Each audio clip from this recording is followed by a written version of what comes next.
So there are decision. Don't want to so on face yangu. 3, 2, 1, action. Makadi wa bereki. Samba zenye zishiri kuya ende nduku zikamchira ni mfaro singaite. As you know, indichayeza kuti ndiko advise panema issues ese amnofesa, especially my seasonal diseases like general disease and my chronic diseases like heartbreak. Mushure mekuti warambwa kana kuti waramba kuramba. The first letter of today, it reads,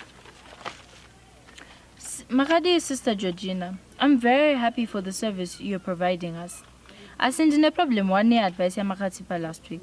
Makatana ngura pachena kuti ukasashanda January disease no kutewera until December.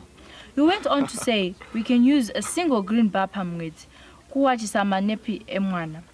We can also use that same green bar to do the dishes nekugezesa muviri. Problem yangu iri pakuti semudzimai wezve health. Do you think it's healthy for us to use the same bar of soap kuwachama nepi evana?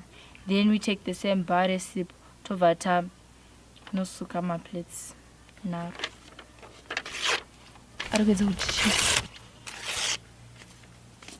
Due to the malicious nature of the letters being sent to our medical expert, we are now only accommodating serious questions relating to heartbreaks and other related chronic diseases via our WhatsApp platform on 0785 583 135.